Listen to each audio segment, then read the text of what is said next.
Hey there, it's Jenny Fenig from jennyfenig.com coming to you with our weekly video tip. Today, I am going to be answering a question from Wendy, a fabulous woman in my tribe. Thanks for writing in, Wendy. Wendy asks this: the kind of support we receive at home has a direct impact on our business. You seem to have the kind of husband who fully supports your dreams and purpose. What kind of qualities would you say he has? And in the husbands of other successful women, what kind of qualities do they have that allow you to be successful in business? Well, I love this question. And thanks, Wendy, for noticing that I've created a very healthy partnership with my husband. It is by no means perfect. But yes, he does in fact get that I am on a mission. I have a calling. I have a gift that I really want to get out into the world. And I was very clear with him from the beginning of our relationship that this is who I am. I am driven by my career and my path. And even after we had children, I knew that my gift in the world was not to be a stay-at-home mother. I give so much credit to those women who are. I knew that I wanted to spend as much time with my kids as I could. I love having my business that I'm able to run from home so I can create a schedule that revolves around their school and activities and lots of time with my husband, and that we can travel and do all that good stuff.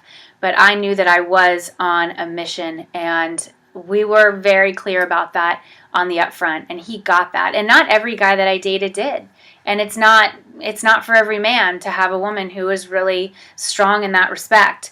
And wherever you are, if you feel that you have this gift and you have this calling and you want to get it out into the world, you do need to look for a man and ask to call in a man who can handle that, is comfortable with that.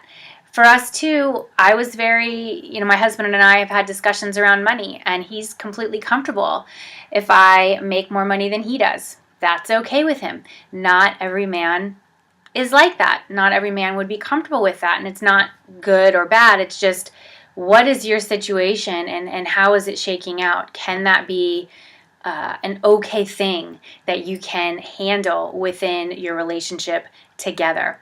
It does take a certain type of man to embrace this divine feminine energy that you are going to bring out into the world, Wendy, as you really do tap into your calling. Again, not every man that I dated could handle me, and I was also not always healthy in the earlier times of my life, and I didn't have healthy relationships. I didn't have boundaries, and now I do. And it is no surprise that I have attracted in the type of husband who I have, who is supportive of my mission and my dream. And when I need to travel, I can go do that. When I'm working late, that's okay. He gets it that this is all about our family and the growth of our family and what kind of life we want together, right? Now, when you do attract in this type of man who is supportive, who is open, who is mature and able to handle perhaps you making more money than him, if that does happen, then know that there will still be issues and challenges that you need to deal with, and you choose to then deal with them in a graceful, mature way, which is not always easy. We're human, after all.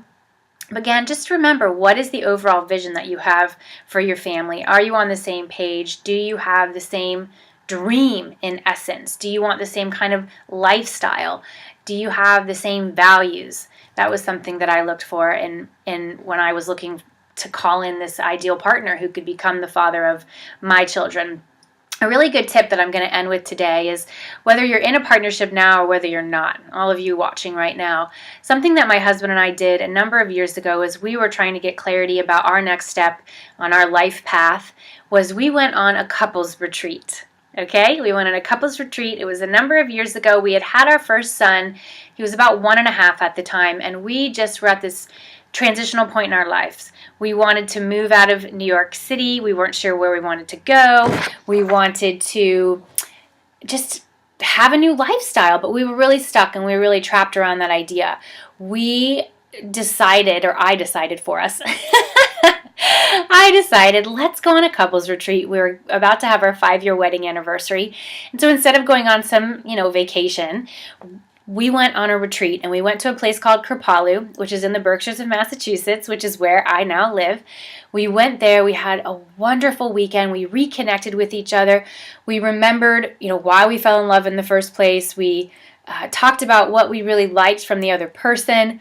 We discussed communication styles, and we really created our shared vision for the next chapter we were moving into. And the crazy thing is the next day after this retreat wrapped, and we decided we will find where we're going to live. We're going to find the place for us. We'll find it. It's out there. It's totally out there. There's life after New York City. The next day, we then got that clarity. It became very obvious that, wait a second, why don't we move here? Why don't we move to the Berkshires, this wonderful place in Massachusetts that we had come to so much? We had a family connection here. We actually got married in this area, and we had just been kind of missing it, And once we took that time out for retreat to create that space, it all became clear. And that's why I have hosted my own retreat.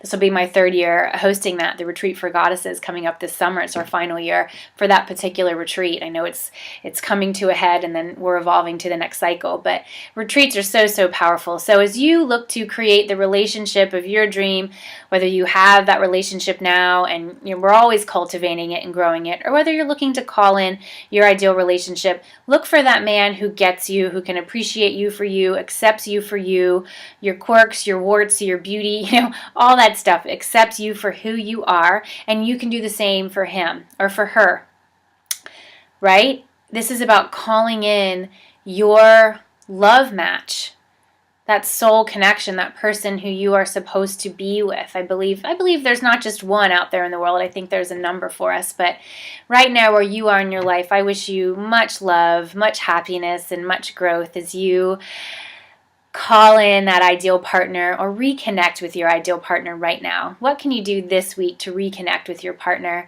and commit to living the shared vision that you have for your life and for your future and for your dream?